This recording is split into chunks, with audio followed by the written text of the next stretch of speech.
Hey y'all, welcome back to Prepping the Truth. Welcome to this video. This video is a little bit of a rant coming back to some of the replies that I received in my last video stating that it was fear-mongering and telling people to prep and prepare for some of this stuff was just, well, crazy. So, before this rant begins, if you're new to the channel, please click that subscribe button down below. Be sure to tap the notification bell beside it so that you're notified when I upload new videos. And as always, if you like this video and you're a prepper, be sure to give it a thumbs up and don't forget to share. So, in reply to these comments, in my last video, I was talking about UK media saying that the Western countries was preparing for nuclear war and things like that. And I stated, well, whether or not this is true or is really going to happen, I don't know. Maybe it's a fear tactic to control the public, which has been used before. Or maybe they might just actually do it. I don't know, but I recommend you to try to prepare the best that you can for it.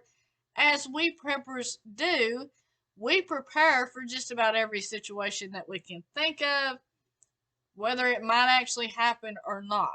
I think that's what they call preppers, and I think that's what we do.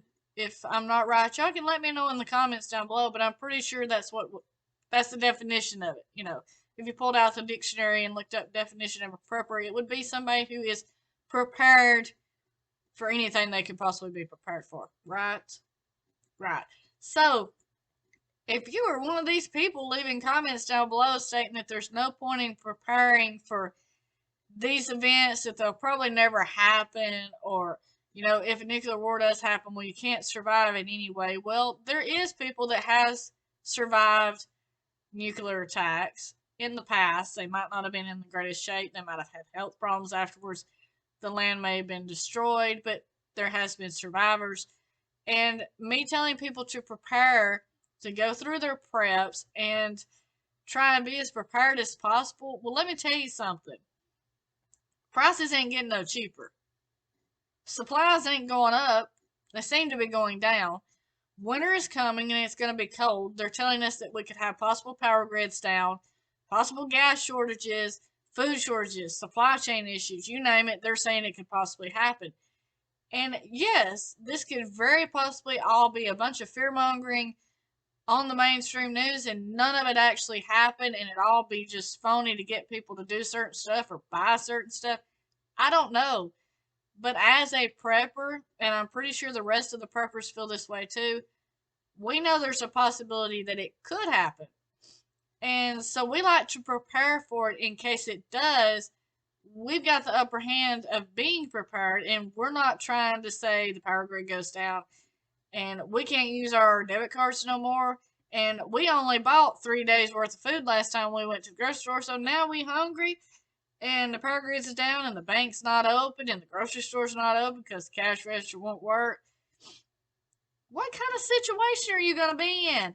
A disastrous situation. But prepper's going to be sitting on the couch, chances is with some lights turned on, heating them up a can of beans, maybe a can of soup, who knows, steaks. I don't know, depends on what kind of prepper you are and how fancy you got with your prepping, I guess.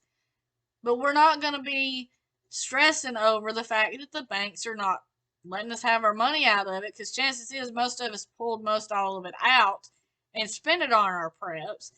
And our biggest concern is going to be protecting our stuff from people like you that doesn't want to prep, that thinks it's crazy.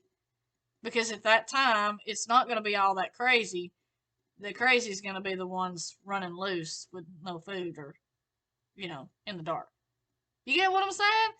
So now maybe that put it into simple enough terms that you can understand why we prep and it doesn't sound as crazy to you.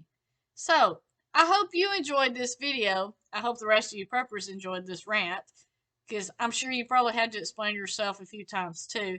So, thank you so much for watching this video, especially if you're not a prepper and you think it's crazy and you actually stuck along this long into the video.